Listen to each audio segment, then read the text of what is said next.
Welcome to Around the Kinky Campfire podcast. This is your host, the Cuddle Gigolo, aka El Comidon, aka Mango Boogies, but also known officially as H.H. Julius, your entertainment creative. I'm here with Miss Rue, our education guru, and our goal in this podcast is to destigmatize the taboo topics of kink, non-monogamy, and BDSM. We like to educate through awareness and with our experiences, and we are not certified professionals as of yet.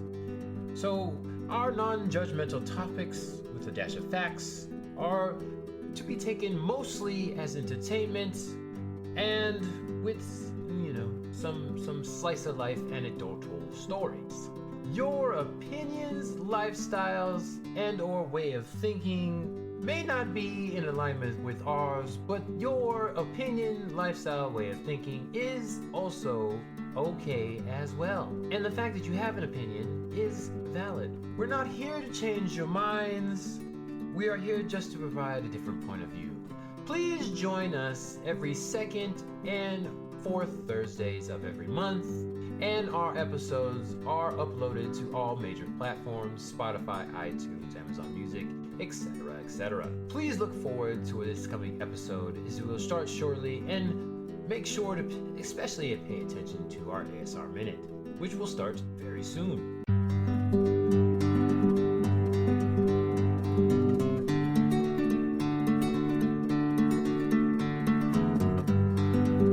Welcome to Around the Kinky Campfire. Grab a seat, pour a drink, and let's turn up the heat. This is the podcast where we explore the wild, wonderful, and sometimes wicked world of kink, BDSM, and alternative lifestyles. Whether you're a seasoned player, a curious newbie, or just here for the stories, we've got something for you. Join us on Thursdays on your favorite podcast platform as we share experiences, dive into deep discussions, and maybe even spark a little fire of your own. No shame, no judgment, just real talk around the kinky campfire. Let's get lit. Welcome back, everybody, to the podcast that is crackling, the warmthness that you have in front of you. Well, we have a lack of colder days now, I think, in most parts of the country, but you are here today around the kinky campfire, the Pillow Fort sessions, where we talk about taboo topics, hopefully to bring it into light and make it less taboo for people to talk about and ask questions. This is your host, Senor Taco Knuckle, the Cuddle Gigolo, Colonel McBee, Fresno Bob, all of those, and formerly H.H. Julius, or just Julius if you're feeling informal. Today we have another episode for you of me giving my opinion and also kind of promoting myself. This is more of a advice promotion. I've been talking about that more so in the last couple of episodes, but yeah, I want to hear your questions, your comments, all the above about what I've been talking about, and if you have any, definitely have any like not even like in-depth questions, super wanting to know questions. I want you to know you'll get a very non-judgmental answer from here based on my experiences and my research. So without further ado, we will get to everybody's favorite 30 seconds, more like 5 seconds now. And that is the ASMR 30 seconds, 5 seconds. Today's not sponsored drink is actually Corona Premier. Very interesting. I got a little sample can from a running event that I did recently. And it is a 90 calorie, 2.6 carb La Cerveza Más Fina in can and brewed Modelo, Mexico. It is exceptionally light beer. It actually does not taste too bad. But here we go. We get some more tasting going on in 3, 2, 1.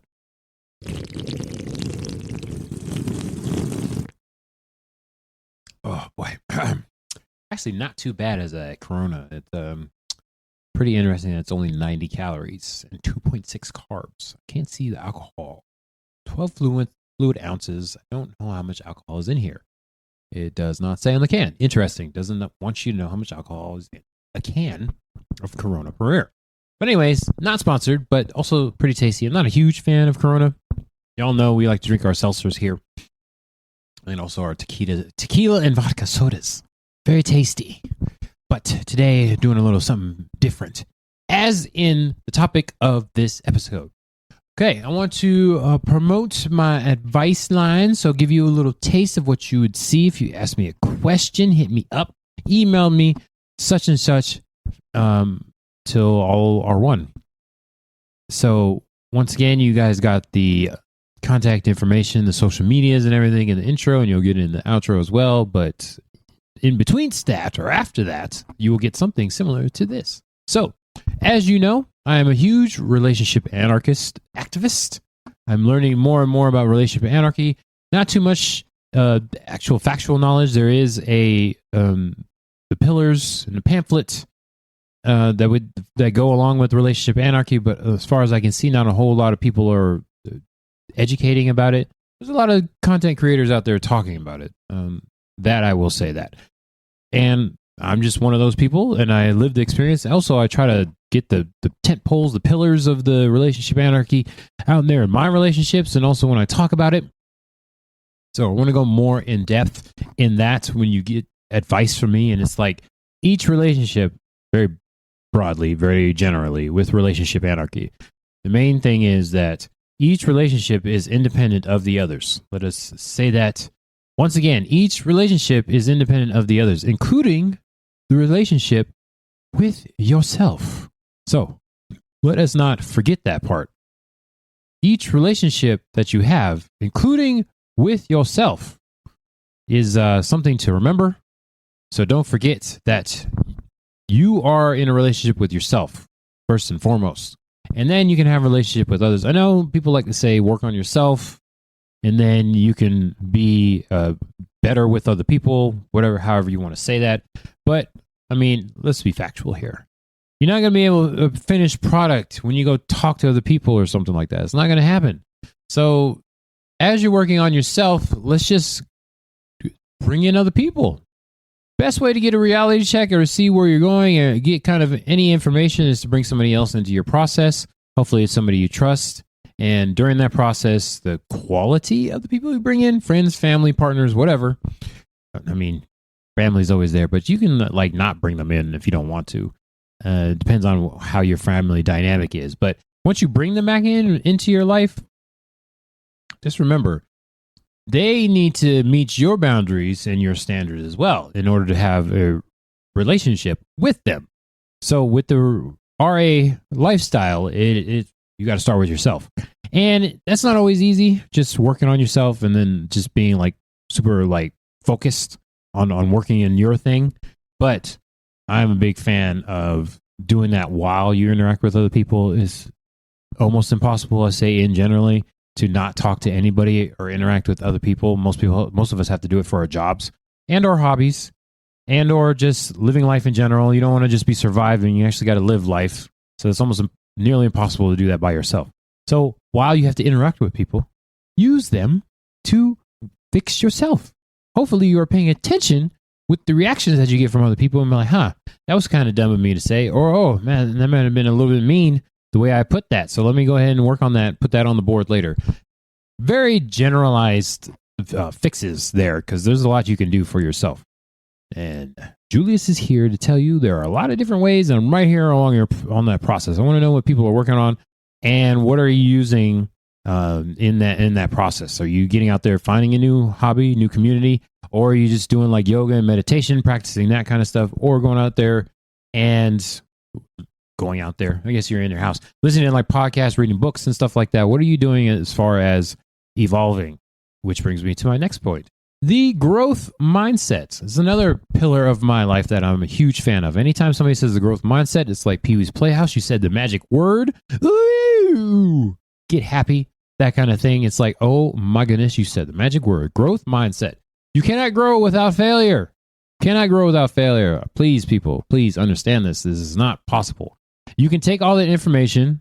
I know people like to, I read so many books and I listen to so many podcasts and I listen to all these smart people talk about stuff. Why is it not helping me? It's like, You're taking in information, but you have to go out there and experience it and make all your mistakes.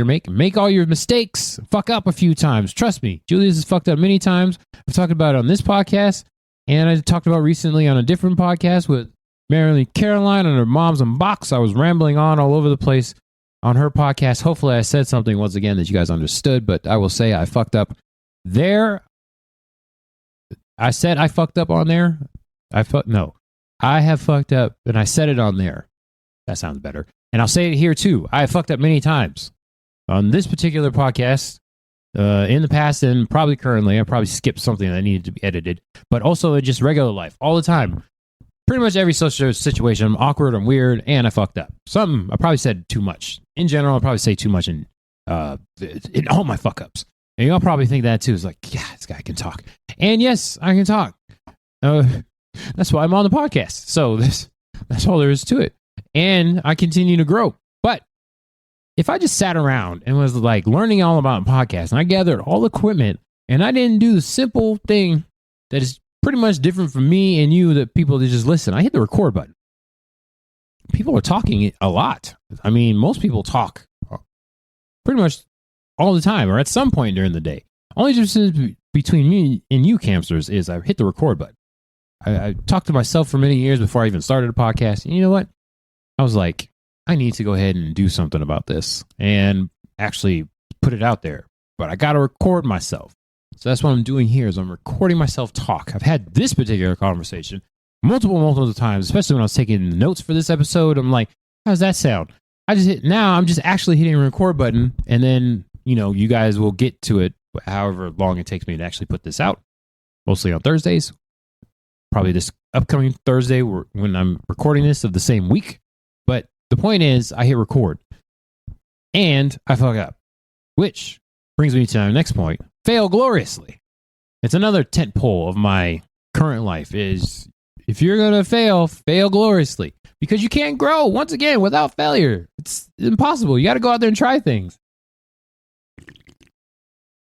I understand you've been doing your research. You've been taking the words of somebody on the internet. I'm like, I'm applying it to my life and making a change, but then you don't actually go out and do anything. It's like you have to go out there and try what you learned out in the world. That way you know whether it works or not, because hopefully you are fucking up, because that means you're trying something new to see if you can change and grow and evolve. Can't do that. It's nearly impossible. Nobody's perfect. You can't. There's no, hey, you can, I will confidently say that. I won't even generalize that. There's no way you can grow without fucking up. You got to know your limits, and you got to know other people's limits, and you can't control other people. So there's no way you can go out there, have an interaction with somebody, and go right 100% of the time. Nobody's perfect. It's completely impossible that somebody is perfect. And it takes going out there and experiencing life to realize that nobody's perfect. So you have all these assumptions about other people. And it is statistically known, people have done research on this, that you assume that everybody is like you are more pessimistic about your circumstances than what the reality is.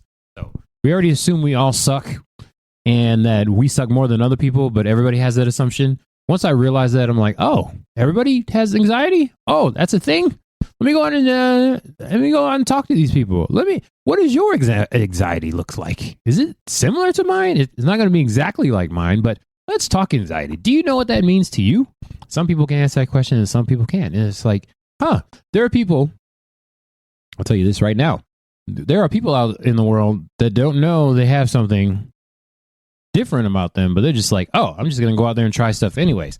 There are shy people out there. Most people I go talk to at social events are shy, but they just decide to get out the house and drive to the place and go out there and just meet new people.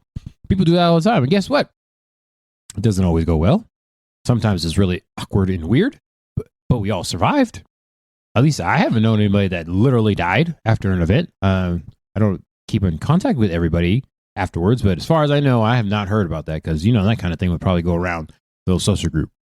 And it's happening all over the country on a regular basis. And I will say confidently that most of those people did not die specifically from that social interaction. And I'm going to say pretty confidently, they got rejected in some way or another. And they all probably have different definitions of rejected. Some people got rejected, didn't even realize it. And some people probably thought they were rejected when they weren't. But they all survived. Most of them, whatever. I don't know. It's country. I can assume that people went out, did a social thing, got rejected, and survived in general. I'll say that finally.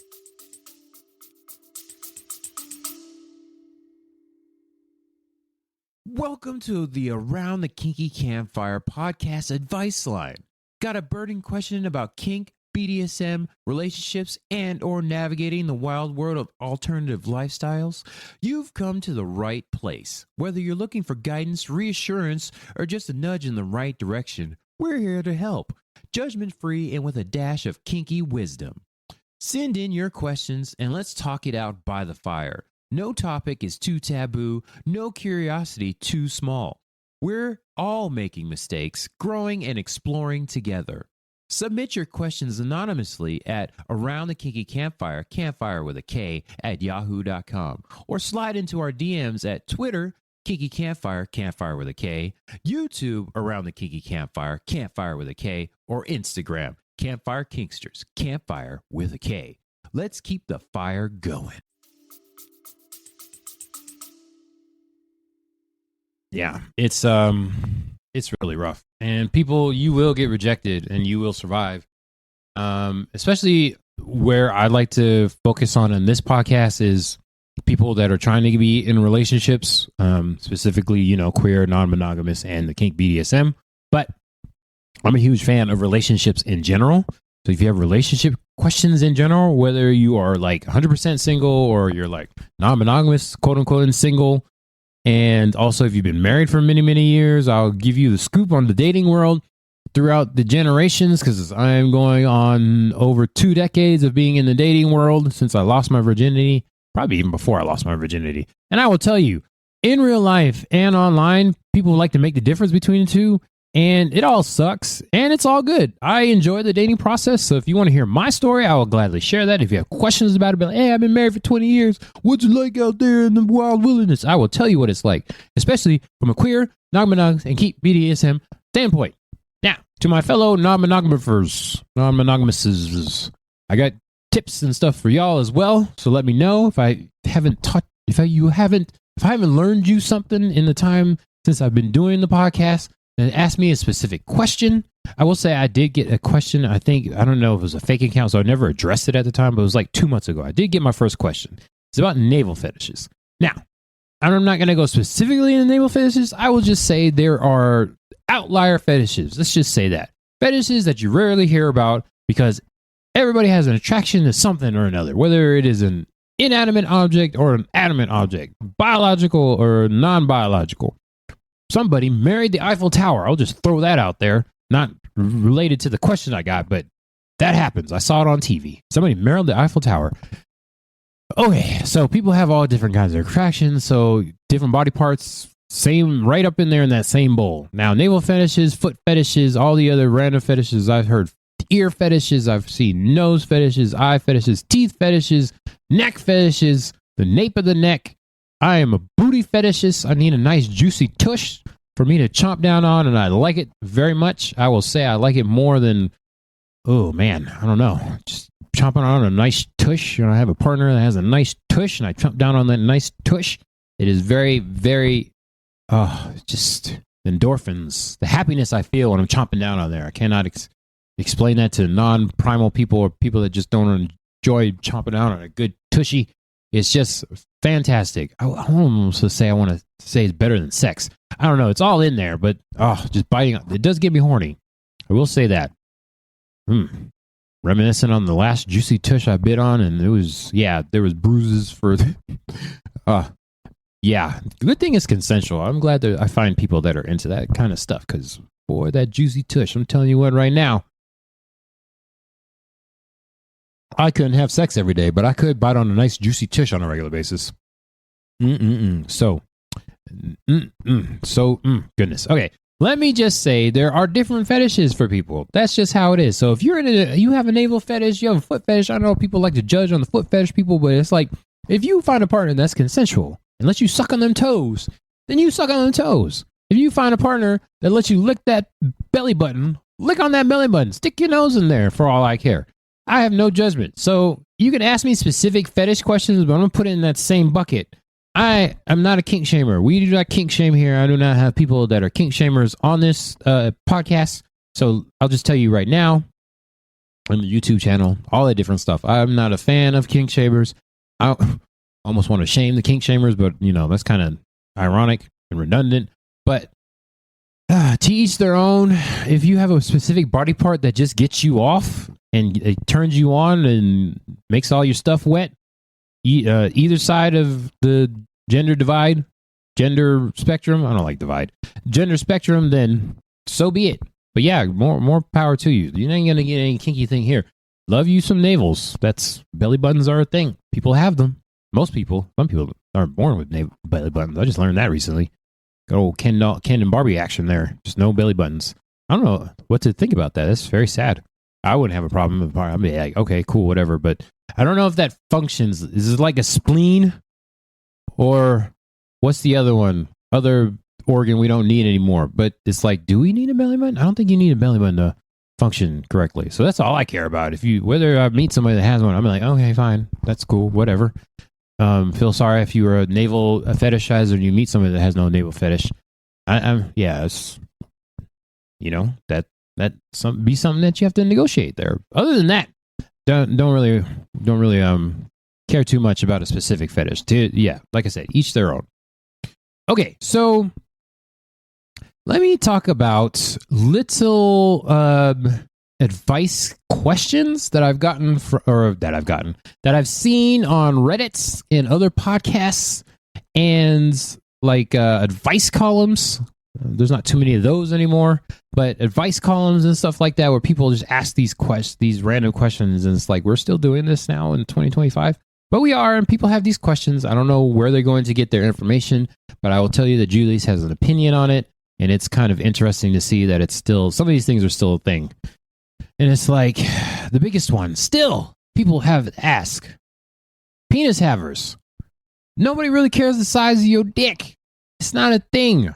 The size of your cock, whatever word you decide to use.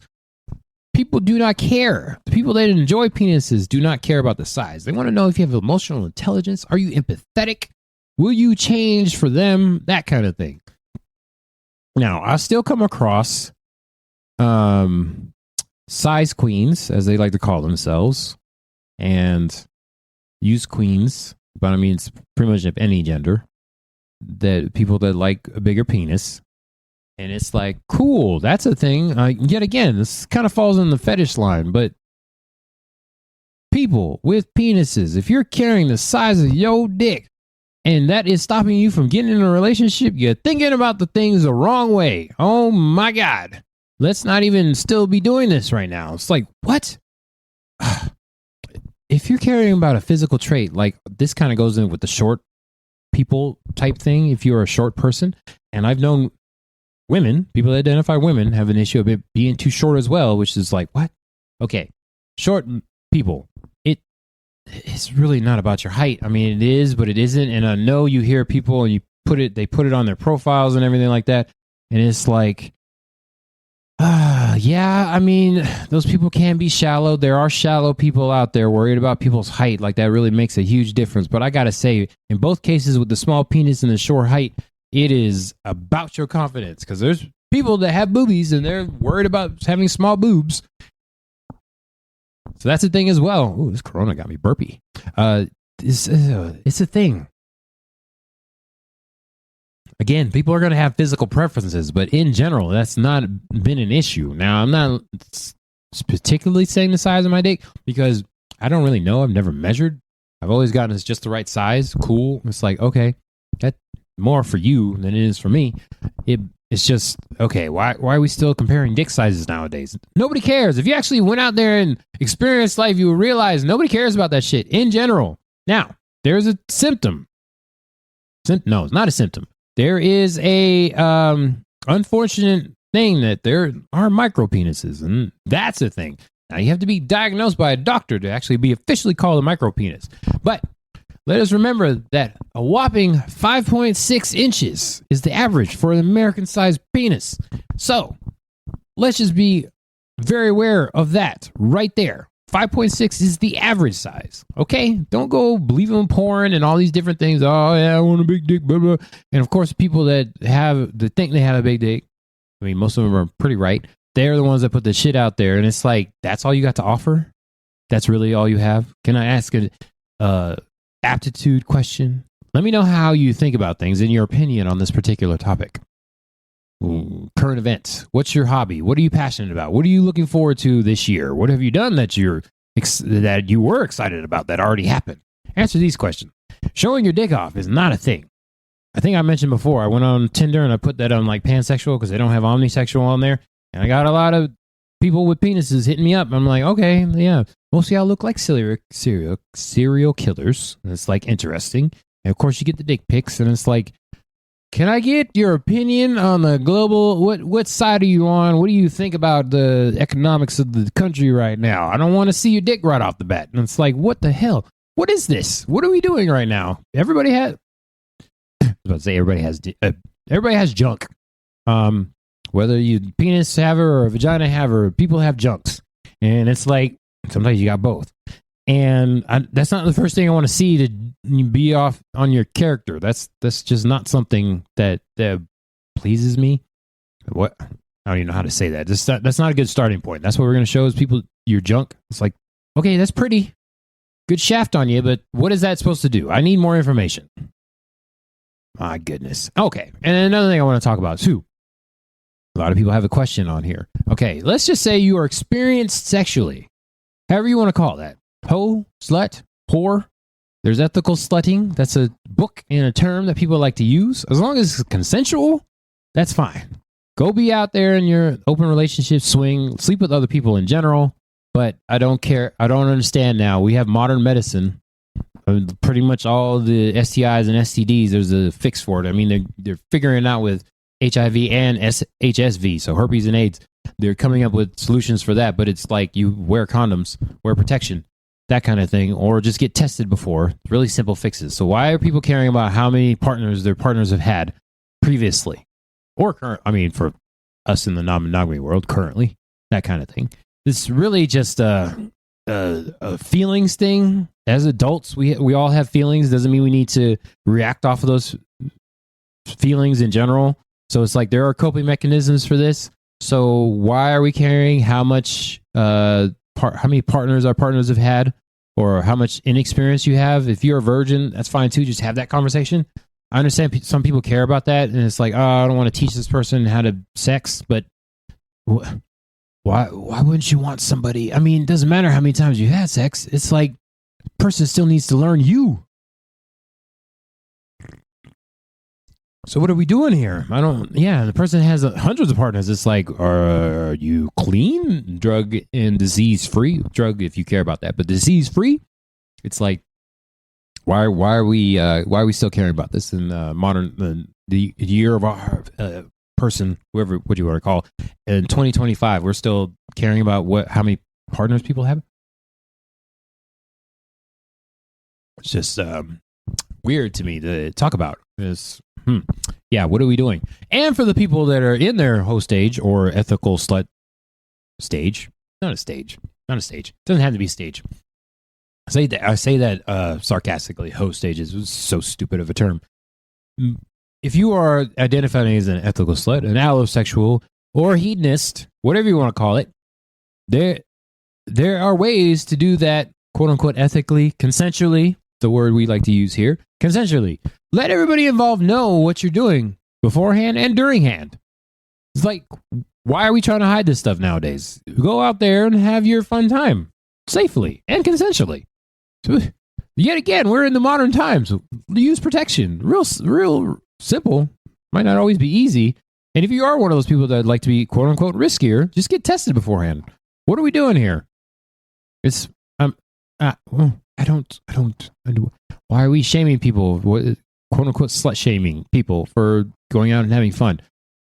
I will just say both of those things that I was talking about the physical stuff and the slut shaming and stuff, that just shows your immaturity. That is my personal opinion. You are a child if you're shaming people for those kind of things, and it's like you're not having a conversation. Once again, Julius does not like assumptions, so just ask questions. It's like, just because you don't agree with it doesn't mean you have to shame other people because they don't live the lifestyle that you have. It's like people, and we live in America, so people that identify with women get shamed more often for having sexual liberties. And it's like, why are we doing this right now? So I want you to know here and around the Kinky Campfire and the Pillow Fort sessions, Julius does not tolerate that kind of talk around here. I'm not one of those people that goes and does the random hookups, but I'm all for it. I'm an ally of those people. Go out and have fun safely and consensually. And even if you don't do it safely, consensually is rough. I can't get on board with that if you're sneaking around and doing that stuff. If you don't want to do it safely, then more power to you. I'm not going to shame you or judge you about it, but it's like, wow, okay, it's a test. They're like $150 now. Just go do that real quick. But if you're having a lot of partners and you don't, I'm not going to say too many specifics, just make noises about that, but more power to you. But yeah, you will not get shamed here. That's not something I do. I do not agree with that in the least bit. Okay, before I run out of time, I would just like to throw a couple of fixes out there. These are my personal fixes that I've come to realize, practice from lived experience and the research that I've seen. I've not gone to all of them, but they're mixed in there. And there's still some on the list I need to try out for myself and see if it works or not. It just sounds like it works for right now. I'm not going to say specifically which ones I've tried and which ones I haven't, but we can discuss that if you want to know specific questions. But right now, these are some life fixes and advice type things you would get from me in general topics. Speaking in generalities right now. So first of all, I am a huge fan of awareness, self-awareness, all the above. And I will let you know that awareness is the first step. The smart people have said it, and I do agree with that. Being aware is a first step when it comes to change. You have to be aware in order to realize that change is needed. I was fortunate. I'll just say I was lucky. Very much in life, people were telling me stuff, and I felt like I was being an adult before I even got to be an adult. And it's like, something's up. My gut is telling me what you're saying is not correct. Person that is older than me and supposed to be quote unquote wiser than me. So I've always been drawn to like self-help stuff. So luckily I had that in me. I didn't have a lot of life experience because I was very sheltered when I was younger. But something in me was like, there's answers. There's got to be an answer here for this. Why are we still doing this vicious circle of fucking up and not changing? And it's like, okay, I went ahead and I found it. Came across the book by Neil Strauss, but that sparked a few things. Got into neuro-linguistic programming, and then that sparked the self-help books and all the awareness stuff. And I just kind of crawl out of my hole. And now I'm like, I can talk about this. Not correct, probably. Don't really care about that, but I have an opinion like everybody else. And awareness. Yeah, when I got to that point, it was like, oh, yes, that is what started the change. So for me, from my experience, awareness, I agree, is the first step. I'm not the one who said that, but I agree with it. And another thing to be aware about is that you cannot control the people. I know this is a human fallacy. Most people believe this out there in the world. You think you can control the people, but you can't control what other people do. And I am not one to be over here worrying about people's misjudgments. It's like, unless you know me and we've had a conversation, which is very few people out there in the world who sat down and had a one-on-one conversation with me, I don't really care what you think. I mean, I want to hear your opinion, but it's like, if you don't know me, then you can just have an opinion. That's a weird statement to say. I need to say something better than I don't care what you think. It's like, you can have an opinion. I'm not listening to you. I don't know how to say that. There's a better way to say that. I'll figure out something, but it's just like, I don't really care. It's like, you have an opinion, that's good, but I don't really care, especially if you don't know who I am. I should say, if you have an opinion of me, there you go. You can have an opinion. I might listen. But if you have an opinion of me and you don't know me, then I don't really care. There you go. That's it right there. So I'd like to collect people that have similar viewpoints, and then we can like build off, and then we can have like an actual conversation, sit down conversation. And then we can like go forth and beyond and go from there. But yeah, you can't change other people. That is a human fallacy. This is a misconception. You can change how other people think and feel and do. And it's like, no, you can only change yourself. Okay? Have the self-awareness to realize you can only change yourself. So if you have opinions, people make you feel bad, then you have to look towards yourself, especially if you're one of those people that just like constantly single or like this person had a problem with me and this person. What's the common denominator there, bud? It could be you. So let's take the time and, do a little research and do a little experimenting with life. Go out there and realize that you might need to change a little bit about yourself. It's just, goodness. And I'm running out of time. So I'll just say this one last thing as far as the fixes. I have more fixes, but I ran out of time. So lastly, just a little note out there.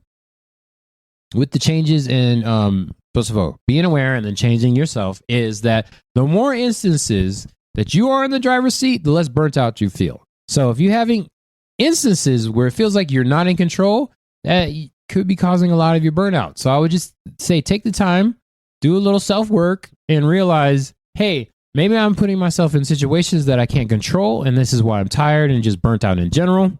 To put yourself in more circumstances where you're in control, and that could help a little bit. Now, that's kind of vague what I'm saying right there, but once again, you can hit me up, and you'll get the social media's contact information here in the outro if you did not catch it in the intro. And I can talk more about that. I might have to do another advice because I still had more notes on my advice line, but I just ended up talking, which is what I do. So I'll probably do an advice line number 2 at some point, if not next episode, but at some point. It'll be there, folks. But yeah, hit me up with your questions and your comments. Let me know what you think, email or social media. And I'd love to talk to y'all at some points, and we can build from there and see where that goes. But for now, this is Senor Taco Knuckle, a.k.a. Colonel McBee, a.k.a. Fresno Bob, a.k.a. the Cuddle Gigolo, or H.A. Julius, or just Julius. And I hope you enjoyed this episode of Around the Kinky Campfire Pillow Fort Sessions, eavesdropping on me talking to myself. Until next time, hello. That's a wrap for this episode of the Around the Kinky Campfire podcast. We love having you by the fire, and we love to hear from you. Got a kinky question, a steamy story, or a topic you want us to cover? Slide into our DMs and send us a message at Around the Kinky Campfire, campfire with a K, at yahoo.com. Don't forget to subscribe, rate, and review wherever you're listening. Your support helps keep the flames burning and the conversations flowing. Follow us on Twitter, Kinky Campfire, campfire with a K, YouTube, Around the Kinky Campfire, campfire with a K, or Instagram, Campfire Kinksters, campfire with a K. To stay in the loop, join the community, and keep the kink alive between episodes on Thursdays. Until next time, stay safe, stay sexy, and keep that fire burning.